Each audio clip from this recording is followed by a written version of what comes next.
الصلاة والسلام عليك يا حبيب الله. الصلاة والسلام عليك يا نبي الله. صلی اللہ تعالی علیہ وسلم. کچھ عبادتیں ایسی ہے جن کا تعلق صرف بدن سے ہے. دیکھیے، عبادت کرنے کے بہت سارے طریقے ہوتے. کچھ عبادتیں ایسی ہے کہ وہ بدن سے کی جاتی ہے، جیسے نماز وغیرہ ہے. اور کچھ عبادتیں ایسی ہے کہ جن کا تعلق مال سے ہے، جیسے زکوٰۃ دینا، یہ ایک عبادت ہے. کسی غریب کی مدد کرنا، یہ بھی ایک عبادت ہے. اور کچھ عبادتیں ایسی ہے کہ جن کا تعلق بدن سے بھی ہے اور مال سے بھی ہے، دونوں سے مل کر کے وہ عبادت ہوتی ہے. تو اس طریقے سے الگ الگ عبادتیں ہیں. اسی کے متعلق آج کا بیان ہے، اس کو آپ سماعت فرمائیں. کچھ عبادتیں ایسی ہے جن کا تعلق صرف بدن سے ہے، انہیں بدنی عبادت کہا جاتا ہے. اور ہم جو نماز کے اندر جو تشہد پڑھتے ہیں، اس میں جو پہلے والے 3 یا 4 جو عربی الفاظ التحیات للہ والصلوات والطیبات، اس کا مطلب وہی ہے کہ اے اللہ تعالیٰ، تمام عبادتیں جو زبان سے ہوتی ہے وہ بھی، جو مال سے ہوتی ہے وہ بھی، اور جو بدن سے ہوتی ہے وہ. زبان سے یعنی تسبیح کرنا، اللہ کا ذکر کرنا، اس کو بولتے ہیں زبان سے. تو کہتے ہیں التحیات للہ والصلوات والطیبات. اے اللہ تعالیٰ، جتنی بھی تحیت عبادتیں ہیں، مالی عبادتیں ہیں، بدنی عبادتیں، سب تیرے لیے ہیں. بندہ کیا کہتا ہے؟ سب تیرے. التحیات للہ والصلوات والطیبات. السلام علیک ایھا النبی، اے اللہ کے نبی، آپ پر سلام ہو. پوری جو ہم جو پڑھتے ہیں تشہد، اس میں جو پہلے والے الفاظ ہیں، اس کا مطلب یہ ہوتا ہے کہ بندہ اللہ کی بارگاہ میں عرض کرتا ہے کہ مولا، میری جتنی بھی عبادتیں سب تیرے لیے ہے. تو کہتے ہیں کچھ عبادتیں ایسی ہیں جس کا تعلق صرف بدن سے ہے، انہیں بدنی عبادت کہا جاتا ہے، جیسے نماز، روزہ، دعا، استغفار، تسبیح، تلاوت قرآن وغیرہ. کچھ عبادتیں ایسی ہیں جن کا تعلق مال سے ہے، انہیں مالی عبادت کہا جاتا ہے، جیسے زکوٰۃ، صدقات وغیرہ.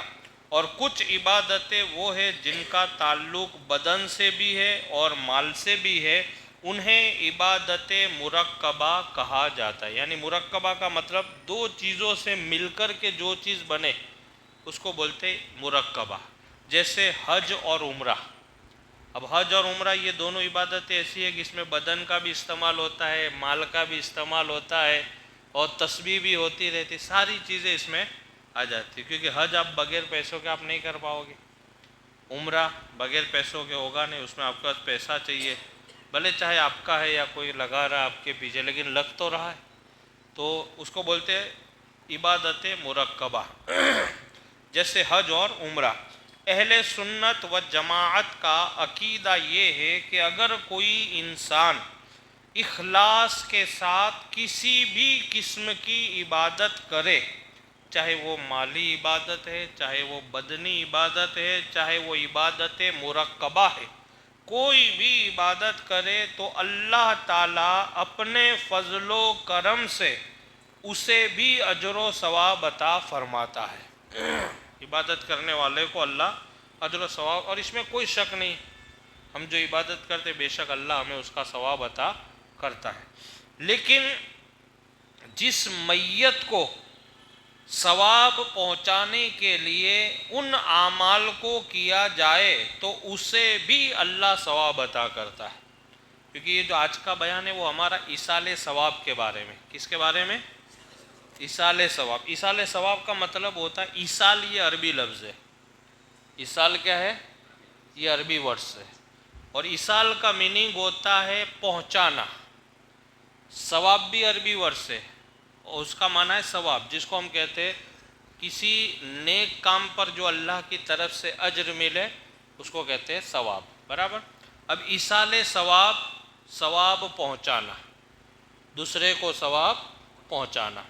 تو کہتے ہیں کہ اب کسی نے کوئی بھی عبادت کی، مالی بدنی عبادت مرکبہ، کوئی بھی آپ عبادت کریں، اب اس کے بعد اس عبادت کا ثواب اگر آپ کسی میت کو پہنچاتے ہیں، جیسے آپ نے نماز پڑھی اور دعا کہ اللہ تعالیٰ میں نے یہ 2 رکعت نماز نفل ادا کی ہے، اس کو اپنی بارگاہ میں قبول فرما اور اس کا ثواب فلاں مرحوم کو عطا کر.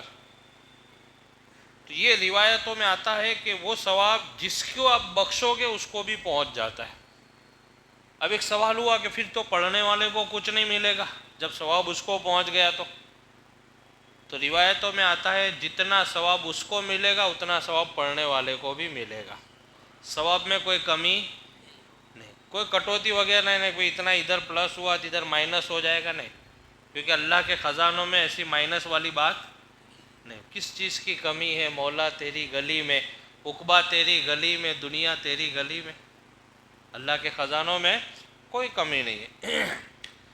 چنانچہ مذہب حنفی کی مشہور اور مستند کتاب ہدایہ میں ہے کہ ان الانسان لہو ان یجعل ثواب عملہ لغیرہ وصلاۃ او صوما او غیرہا عند اہل السنت والجماعہ.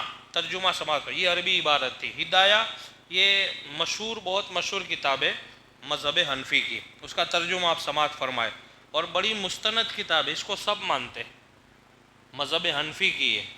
تو جتنے بھی لوگ ہیں سب مانتے ہیں، اس میں کسی کا کوئی اعتراض نہیں ہے کہ بھئی یہ ان کی ہے، اس کے نہیں، سب نے اس کو آمنا صدقنا کی ہے. بڑی معتبر کتاب ہے. اور میں نے آپ کو کل پرسوں بتایا تھا بخاری شریف، تو بخاری شریف کا مرتبہ تو قرآن پاک کے پاس بہت، قرآن پاک کے بعد بہت زیادہ ہے، لیکن یہ جو ہدایہ ہے اس کا بھی فقہ کی کتابوں میں مسئلے مسائل کے معاملات میں بڑی معتبر کتاب ہے یہ ہدایہ. سمجھ گئے؟ یہ علماء کے درمیان اگر آپ ہدایہ کتاب کا نام لو تو وہ اعتراض فوراً مان لیں گے، ہدایہ میں لکھا ہے، ہاں کوئی بات، قبول کر لیا. سمجھ گئے؟ یہ ہمارے اور آپ کی طرح نہیں کہ ہم کو سمجھ میں نہیں آتا ہے، آپ کو سمجھ میں آوے یا نہ آوے، لیکن جب شریعت نے دلیل بنا دیا ہے تو آپ کو ماننا ہی پڑے گا. نہیں، بہت سارے لوگ کہتے ہیں یہ ایسا میری سمجھ میں نہیں آتا ہے. آپ کو سمجھ میں آنا ضروری کا ہے. اسلام آپ کا اکیلے کا تھوڑی ہے کہ آپ کو سمجھ میں آئے تو ہی وہ بات بنے گی، نہیں. اور ایسا بولنا بھی نہیں چاہیے. بہت سارے لوگ بولتے یار یہ ہے لیکن قرآن میں بھی حدیث میں بھی ہے لیکن میرے کو سمجھ میں نہیں آتا.